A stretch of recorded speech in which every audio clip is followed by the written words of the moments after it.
Ce podcast vous est offert par La Massif et Grand Mercredi. Déclic Retraite. Le podcast pour aller au-devant de sa retraite. Et vous y pensez à votre retraite ? Parce que la retraite nous concerne tous et que demain se prépare aujourd'hui, que diriez-vous de s'inspirer entre générations pour bien l'anticiper ? Dans ce premier épisode, nous allons nous intéresser à la préparation financière de la retraite. Pour en parler, nous recevons Eric, 62 ans. Après une carrière dans la banque, Eric est aujourd'hui jeune retraité et prépare sa retraite depuis longtemps pour pouvoir en profiter. Et Jean-Baptiste, son gendre restaurateur de 35 ans, qui lui ne se sent pas très concerné par le sujet. Bonjour Eric, bonjour Jean-Baptiste. Bonjour. Bonjour. Alors Eric, vous êtes à la retraite depuis pas très longtemps. Racontez-nous, quand est-ce que vous avez commencé à préparer votre retraite ? Écoutez, moi je suis finalement d'un naturel assez prévoyant. J'ai 62 ans et bien sûr j'ai cotisé naturellement comme tout salarié. Vers 40 ans, j'ai eu un premier déclic en me disant je suis pas sûr que ma retraite soit suffisante. Et donc je me suis dit, allez, faut que je trouve une solution et épargner un peu plus pour mettre de côté, pour compléter ma retraite. Et vous Jean-Baptiste, vous avez aujourd'hui 35 ans. Est-ce que vous êtes aussi dans cette démarche d'anticipation ? Je vous avoue, j'y ai jamais vraiment réfléchi. Je suis chef d'entreprise, je suis restaurateur, donc je vois passer les feuilles de paie avec les charges sociales, les charges patronales. Je sais que sont inclus dans ces charges les cotisations pour ma retraite. Mais j'ai encore jamais réfléchi à comment l'optimiser. Eric, vous qui avez anticipé votre retraite, qu'est-ce que vous pouvez conseiller à Jean-Baptiste qui lui n'a pas l'air d'être vraiment concerné ?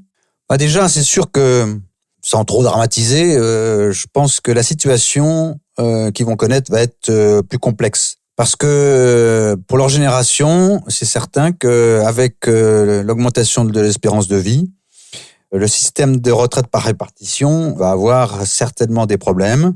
Et dans 30 ans, ils n'auront pas forcément la retraite dont ils rêvent.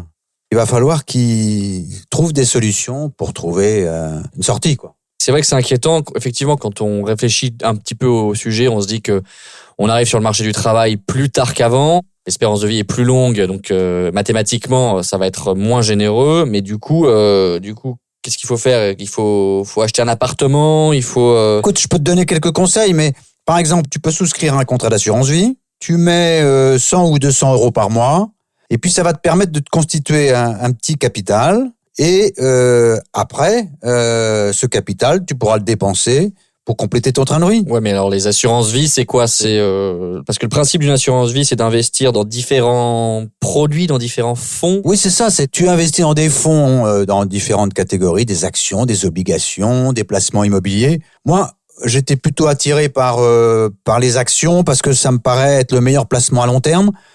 Si tu investis une petite somme tous les mois régulièrement, ça t'évite de subir des gros à-coups.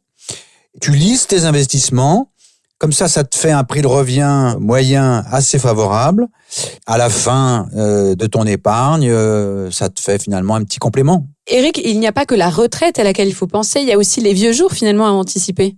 Oui, d'ailleurs, je suis en plein dedans parce que l'an dernier, on s'organisait pour trouver une maison de retraite à ma mère et il fallait trouver rapidement une place et je peux te dire que c'est pas donné. Donc, si tu peux anticiper en souscrivant un contrat de prévoyance, je peux te dire que ça va te simplifier la vie parce que elle était plus autonome, mais elle aurait pu avoir un accident. Enfin bon, si on a une assurance qui te permet de couvrir ce genre de risque, ça vaut le coup et surtout, ça évite les soucis pour tes enfants.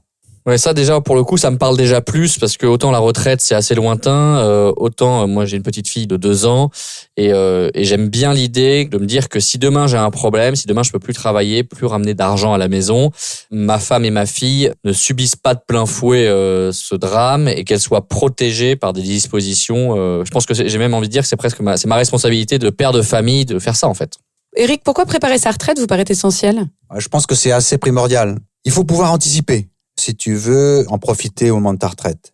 Il faut éviter l'improvisation, mais il faut que tu t'organises. Ouais, mais encore, faut s'organiser, ok, mais moi, ma difficulté, c'est pas spécialement de m'organiser, c'est de bien m'organiser. Faut avoir le nez creux pour pas faire les mauvais choix. Enfin, faut pas se tromper quand même. Faut être prudent.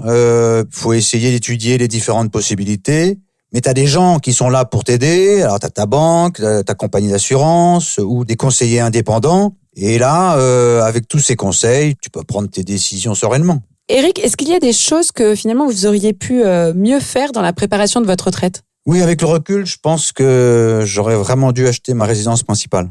Bon, on est parti à l'étranger pendant 10 ans, donc on était loin, c'était compliqué de chercher à distance, donc on a mis de côté sur un contrat d'assurance vie, mais bon, je pense que la meilleure chose, c'est quand même d'acheter sa maison. Le fait d'acheter ta maison, je peux te dire que ça va t'apporter beaucoup de sérénité parce que quand tu seras à la retraite, ça sera une des grosses dépenses en moins.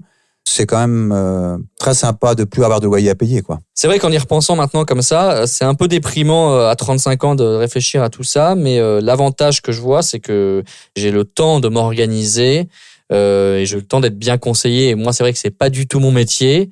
Je me rends compte que voilà, c'est les compétences d'autres personnes et que finalement, c'est pas très cher payé pour avoir l'esprit tranquille.